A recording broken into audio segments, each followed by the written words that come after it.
Hello everyone, welcome to biology lecture. Myself Somnath Palicha from Saraswat International School, Vapi. Today we are going to start with our new subtopic with respect to the chapter called as a body fluid and circulation. ठीक है, तो last time हम लोग बात कर रहे थे complete double circulation वाले टॉपिक को लेके, तो बढ़ते हैं आगे उसी से। ठीक है, तो नॉर्मली आप लोगों को सर्कुलेशन क्या होता है ये तो पता चल गया होगा। अभी इस सर्कुलेशन को हम लोग दो अलग तरीके से समझेंगे। ओके, तो जो डबल सर्कुलेशन ह्यूमन हार्ट में कंप्लीट होता है वो इस तरीके से कंप्लीट होता है। एक कहलाता है सिस्टमैटिक या फिर ग्रेटर सर्कुलेशन, और दूसरा कहलाता है पल्मोनरी या फिर लेसर सर्कुलेशन। ठीक है, तो आप जैसे कि स्क्रीन पे देख रहे हो, ऐसे मान लेते हैं right ventricle has already received the deoxygenated type of the blood. कौन सा ब्लड रिसीव कर लिया है? Deoxygenated type of the blood receive कर लिया है। Okay, now this ventricle when pumped the blood it goes into the pulmonary artery. और तुमको पता है कि पल्मोनरी आर्टरी करती क्या है? डीऑक्सीजनेटेड ब्लड को लेके जाती है लंग्स के पास। ठीक है, और जब लंग्स के पास ये डीऑक्सीजनेटेड ब्लड आ जाता है तभी लंग्स उसको क्या करता है? प्योरीफाई करता है। ठीक है, मतलब blood is become now oxygenated. ये ऑक्सीजनेटेड ब्लड जो है ये पल्मोनरी वेन से होते हुए लेफ्ट ऑरिकल के अंदर आ जाता है। फाइन, तो मतलब राइट वेंट्रिकल से लेके लेफ्ट ऑरिकल तक ये आपका पल्मोनरी सर्कुलेशन है, ये छोटा है। ओके, ये छोटा लेसर सर्कुलेशन माना गया है क्योंकि छोटा पाथवे है। लेकिन जब लेफ्ट ऑरिकल लेफ्ट वेंट्रिकल में ब्लड को पंप करता है, तो ये लेफ्ट वेंट्रिकल जब पंप करता है ब्लड को एओर्टा में, तो एओर्टा क्या करता है? पूरे बॉडी पार्ट्स में, डिफरेंट डिफरेंट बॉडी पार्ट्स में ब्लड को सप्लाई करता है।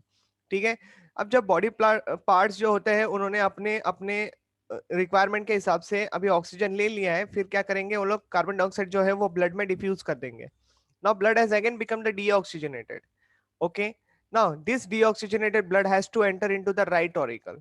फाइन, अब ये राइट ऑरिकल में जाता कैसे ये आप लोगों को पता है। Via superior vena cava, via inferior vena cava, via coronary sinus. Okay, ये सारी बातें आपको पता है। एंड देन राइट वेंट्रिकल से राइट, मतलब राइट ऑरिकल से राइट वेंट्रिकल में ब्लड का जाना, मतलब लेफ्ट वेंट्रिकल से लेके राइट ऑरिकल तक आना। It's a systematic circulation, it is a greater circulation. समझ में आया? ये थोड़ा सा बड़ा होता है। ओके, क्योंकि पूरे बॉडी पार्ट्स में ब्लड सप्लाई करना होता है, ये सारी बातें यहाँ पे आती है। ठीक है, तो दो तरीके के सर्कुलेशन आप लोगों को समझ में आ गए रहेंगे। Okay, this two together will be called as a complete double circulation process. Fine, काफी इजी था समझना। अभी इसके फायदे क्या है, इसके सिग्निफिकेंस को देखते हैं। ठीक है, it's check the mixing of the oxygenated and deoxygenated blood, जो कि नहीं होता है। ठीक है, next, oxygenated blood carries more oxygen and deoxygenated blood carries more carbon dioxide for the removal. ठीक है,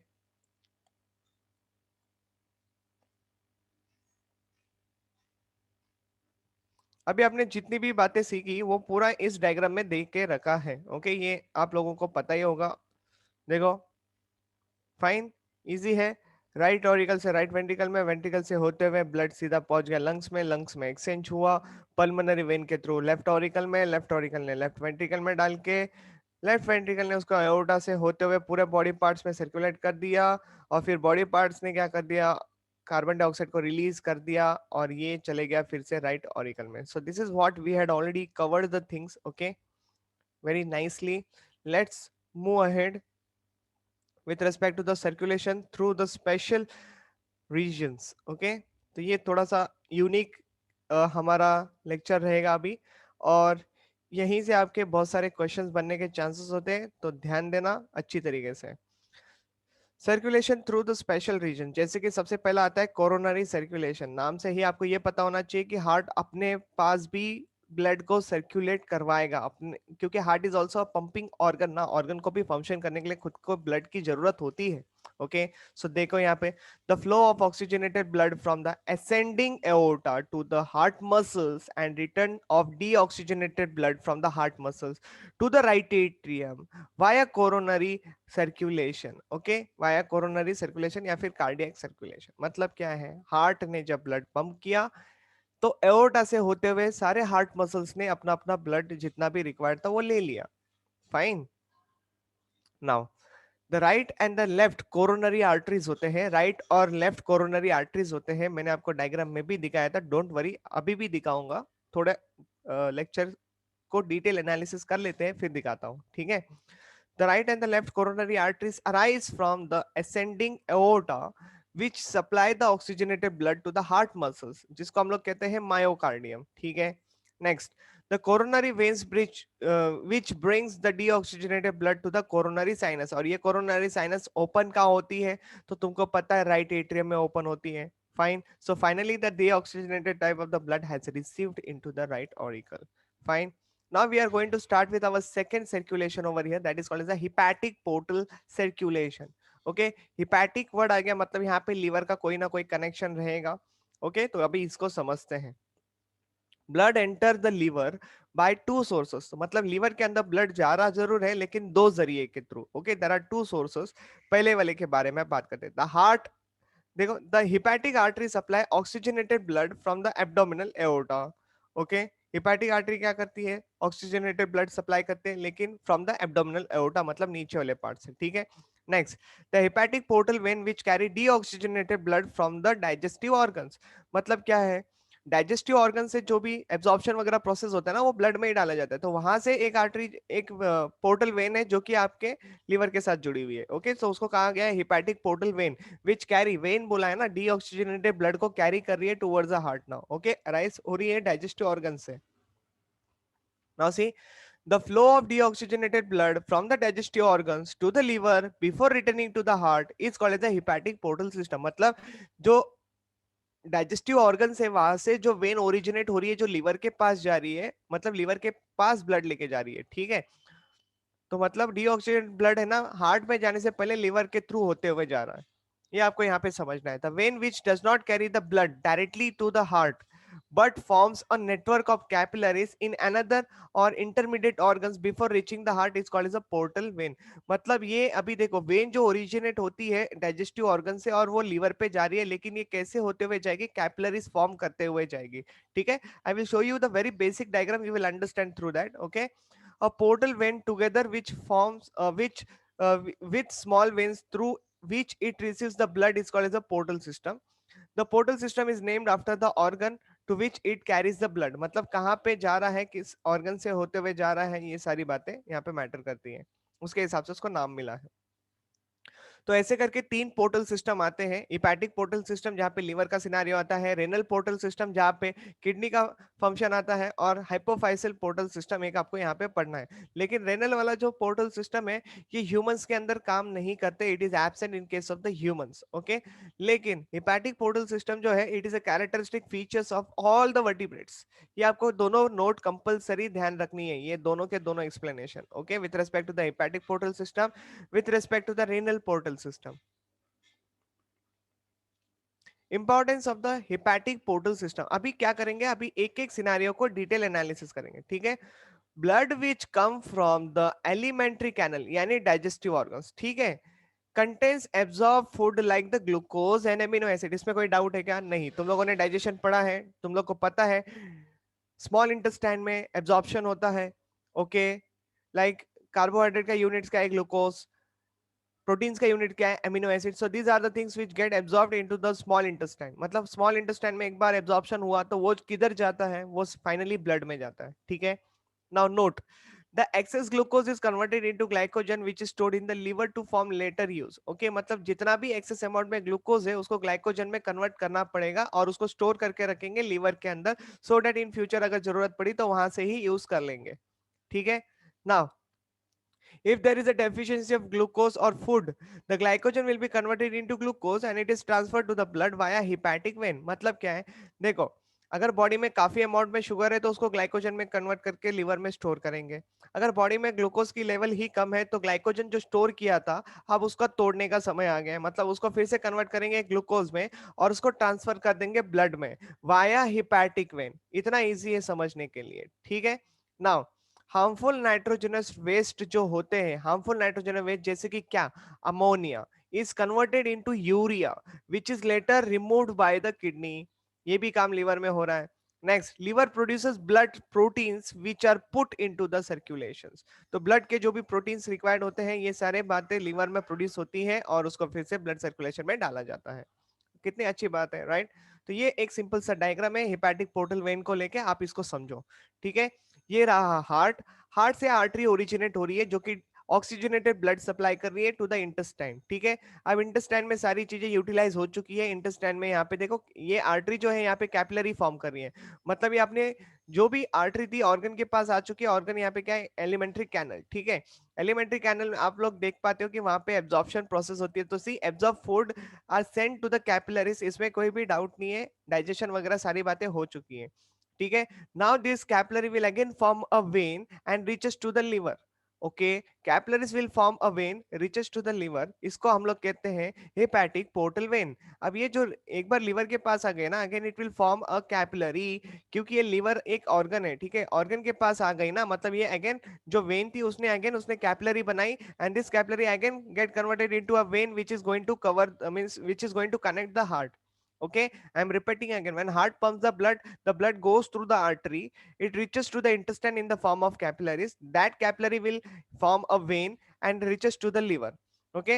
Liver के पास पहुंचते ही again it will form a capillary and again it will form a vein towards the heart। मतलब इतना याद रखना है, liver हो या इंटेस्टाइन हो वहां पे कैपिलरी एक्शन ही आपको देखने मिलेगा, तभी तो एक्सचेंज होता है ना, अदरवाइज कैसे होगा, ठीक है कि नहीं। नाउ देखो, इंटेस्टाइन में चीजें एब्जॉर्ब हुई थी और यहाँ पे चीजों को अनलोड किया जा रहा है, मतलब absorb food are given to the liver now, okay. यहाँ पे जो भी चीजें एब्जॉर्ब की थी अब उसको लीवर को दिया जा रहा है, okay, via hepatic portal vein. Simple है, एकदम इजी है, समझ में आ गया है। बढ़ते हैं आगे। जो दूसरा सिनेरियो आपको समझना है उसको कहते हैं hypophyseal portal circulation, okay. The minor portal circulation system यहाँ पे आप लोगों को दिख रहा है, the minor portal circulation, okay, consist of two hypophyseal portal vein, okay, consist of two hypophyseal portal vein which carry the blood from the hypothalamus of the brain to the anterior lobe of the pituitary gland, मतलब originate हो रही है hypothalamus में और जा रही है anterior lobe of the pituitary gland, okay। Fine. Next, this portal system enables the hormones of the hypothalamus to reach to the anterior lobe of the pituitary gland। एकदम सिंपल है, समझ में आ गया। जो हार्मोन्स hypothalamus में बने जाते हैं उनको anterior lobe of the pituitary gland में डालना होता है। Fine, so that pituitary gland फिर बाद में उसको रिलीज कर पाए वहां से, जैसे कि तुम्हारे LH FSH हार्मोन जो होते हैं या anterior part of the pituitary gland से ही तो रिलीज होता है, ओके। नाउ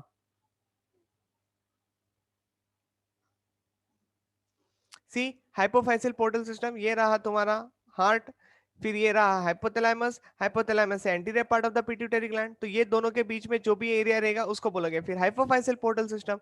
ये पहले वाले केस में लीवर था तो इसको बोलोगे क्या, हिपैटिक पोर्टल सिस्टम, और यहाँ पे इंटेस्टाइन था। फाइन, इतना ही फर्क है, बाकी कुछ चीजें डिफरेंट नहीं है, ये तो है तुम्हारा पोर्टल वेन ओनली, ओके। चलो बढ़ते हैं आगे।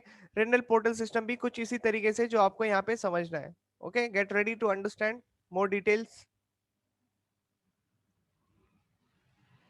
देखो, रेनल पोर्टल सिस्टम के बारे में बात करते हैं। Very well developed in the fishes and amphibians, ये आपको ध्यान रखना है, and also well developed in case of the reptiles, okay.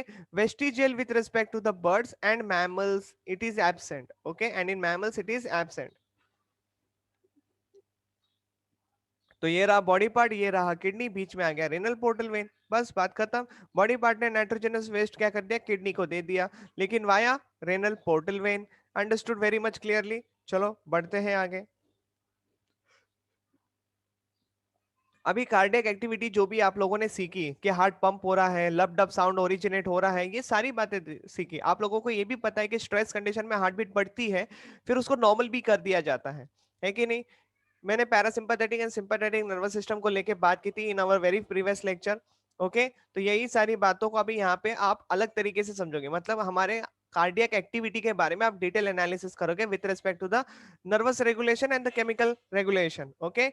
तो सबसे पहले आप लोग नर्वस कंट्रोल के बारे में समझोगे, जिसको कहते हैं हम लोग सिंपैथेटिक नर्वस सिस्टम। क्या होता है, हार्ट बीट इंक्रीज हो जाती है, कंस्ट्रिक्ट हो जाती है आर्टरीज, और प्रेशर जो है वो इंक्रीज हो जाता है, ओके। कंस्ट्रिक्ट होना यानी कम हो जाना diameter wise, okay. Now C over here, parasympathetic nervous system के बारे में बात करते हैं। ये क्या करती है, हार्ट बीट को डिक्रीज करती है। डिक्रीज का मतलब क्या है, यहाँ पे बहुत ज्यादा इंक्रीज थी उसको नॉर्मल लेवल पे लाना है, ठीक है ना। डायलेट होता है आर्टरीज और यहाँ पे प्रेशर क्या होता है, डिक्रीज हो जाता है। सिंपल सी बात है, दोनों का डिफरेंस बिटवीन काफी इजीली समझ गए आप लोगों को। लेकिन पैरासिम्पैथेटिक नर्वस सिस्टम जो है ना, ये ट्रेवल करता है through the cranial nerve number 10, जिसको वैगस नर्व के नाम से पहचानते हैं। अभी तक आप लोगों ने न्यूरल कंट्रोल एंड कोऑर्डिनेशन वाला टॉपिक समझा नहीं है, इसलिए आपको शायद पता नहीं होगा। फिलहाल के लिए नाम याद रख लो कि 10th नर्व होती है वो वैगस नर्व होती है। हम लोग इसके बारे में और डिटेल पढ़ेंगे आगे जाके। Okay, coming to the next part, let's talk about baroreceptors. Okay, let's talk about the baroreceptor और you can say pressure receptors. Okay, baroreceptor का दूसरा नाम है प्रेशर रिसेप्टर्स, ये आपको ध्यान में रखना है, जो कि 2 इन नंबर होते हैं। ओके, एक होता है प्रेजेंट कैरोटिड आर्टरी बाइफर्केशन पे, मतलब अगर मान लो ये मैं यहाँ पे कैरोटिड आर्टरी बना रहा हूँ तो ये बाइफर्केट हो जाते हैं इस तरीके से। बाइफर्केट होना यानी ब्रांचिंग बना लेना, राइट। तो ये एक यहाँ पे रहेगी और एक यहाँ पे ऐसे ओरिजिनेट होगी, ठीक है। तो यहाँ से आपका जो बैरो रिसेप्टर्स है ये ओरिजिनेट हो जाते हैं। Okay, very much clear, very much clear, समझ में आ गया। कैरोटिड आर्टरी बाइफर्केशन जो होता है नोन एज कैरोटिड साइनसेस। तो ये जो यहाँ पे मैंने रीजन बनाया है, this is what that carotid sinuses. Okay, understood very clearly. मैं फिर से बताता हूँ, पैरो रिसेप्टर्स आपको दो जगह पे देखने मिलेंगे।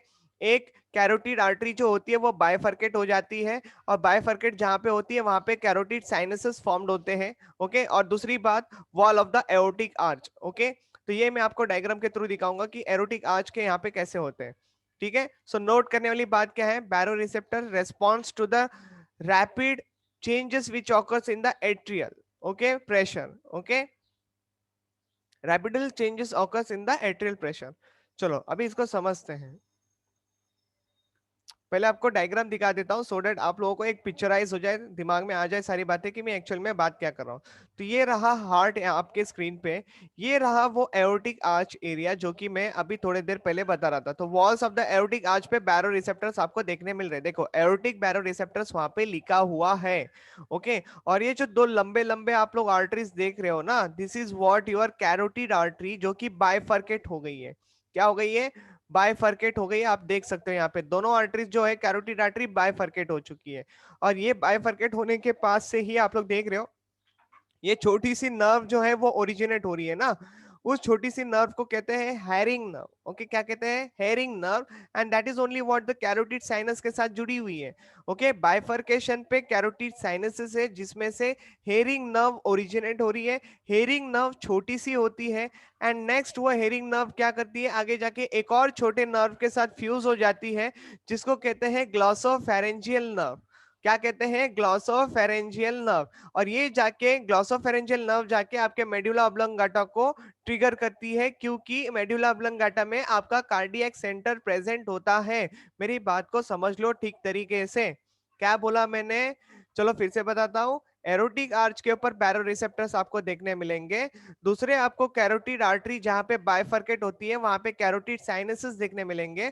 उस कैरोटिड साइनसेस से कनेक्टेड हेरिंग नर्व होती है जो कि छोटी होती है, आगे जाके वो ग्लॉसोफेरेंजियल नर्व से अटैच होती है।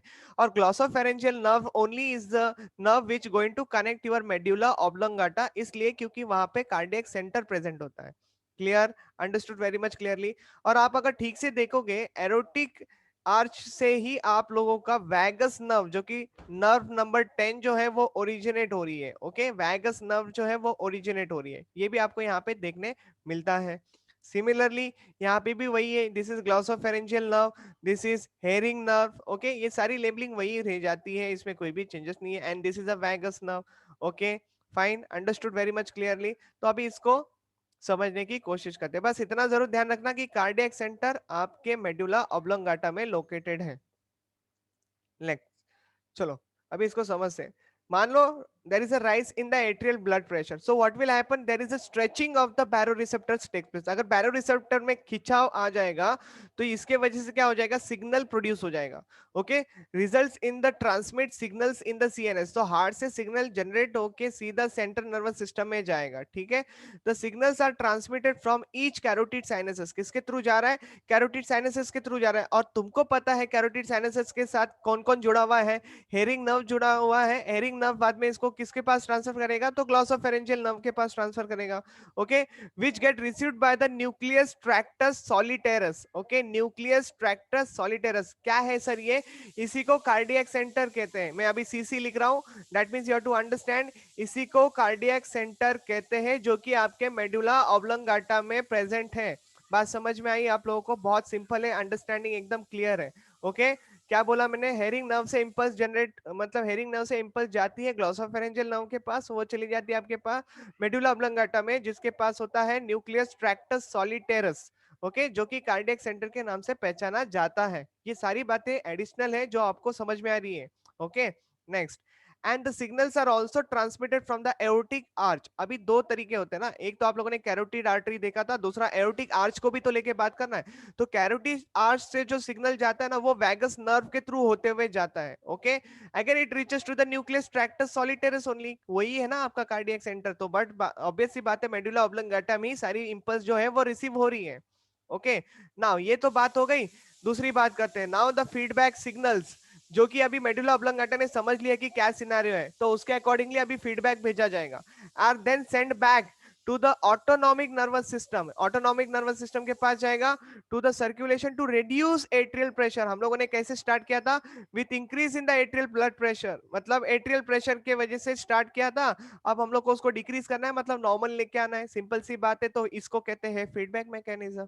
मतलब मेडुला ऑब्लंगाटा ने सिचुएशन को एनालाइज किया और उसके उसके रिस्पेक्ट में काम किया, मतलब उसको कंट्रोल करने के रिस्पेक्ट में काम किया। वेरी सिंपल, एक बार आप वीडियो लेक्चर को बैक साइड मतलब बैक फॉरवर्ड करके एक बार थोड़ा सा सुन लीजिए, आपको सारी बातें जो है वो समझ में आ जाएंगी। तो एट्रियल प्रेशर को नॉर्मल लेवल पे लेके आने का काम हुआ है यहाँ पे। Okay, it's very simple to understand बच्चा लोग। ओके, कोई भी डाउट्स रहेगा आप लोग मेरे से बात करके मेरे से क्लियर करवा के ले सकते हो। Okay, now let's talk about chemical regulation topic. Okay, chemical regulation के वाले पार्ट को लेकर डील करते हैं। The substance which is secreted at the ending of the vasoconstrictor nerve is called as the, देखो, नॉर एपिनेफ्रिन या फिर noradrenaline. Okay, secreted by the medulla of the adrenal endocrine glands. आपको पता है कि आपके किडनी के ऊपर क्या प्रेजेंट है, एड्रिनल ग्लैंड प्रेजेंट है। आपके एड्रिनल ग्लैंड में मेडुला रीजन प्रेजेंट होता है, ठीक है। Now that medulla region will secrete an hormone called as epinephrine या फिर नॉर एपिनेफ्रिन, ठीक है। तो ये होता है आप लोगों का नॉर एपिनेफ्रिन जो होता है या फिर नॉर एड्रिनालिन जो होता है, वो पैरासिम्पैथेटिक नर्वस सिस्टम का काम करता है, ठीक है। अभी जैसे कि इसको लेके बात करें, so function causes constriction of the blood vessels, works under normal condition. Okay, another hormone which is called as epinephrine या फिर adrenaline, secreted by the medulla of the adrenal endocrine gland, okay, इसको कहते हैं sympathetic nervous system, work under stress condition, okay, act directly on the blood vessels and cause the vasoconstriction, fine। So work under stress condition, जैसे कि मैंने आपको already बोला, और stress condition में हार्ट बीट इंक्रीज होती है एंड नॉर्मल लेवल पे हार्ट बीट को कंट्रोल किया जाता है, ठीक है। So note, regulation of the heart is given by the auto levy. ये आपको नाम कंपलसरी ध्यान रखना है, इसी ने रेगुलेशन के बारे में बात की थी, जितनी भी सारी बातें अभी आपको समझ में आई, this is all given by the auto levy. Okay, clear है। मिलेंगे आपको नेक्स्ट लेक्चर के साथ, तब तक के लिए take care, bye bye. Just keep reading your NCERT. और ये वीडियो अगर आपको थोड़ा सा डिफिकल्ट लगा हो तो एक और बार फिर से सुन लेना, नहीं समझ में आया तो I will clear your doubts, so don't worry about the doubts. Okay, bye bye, take care.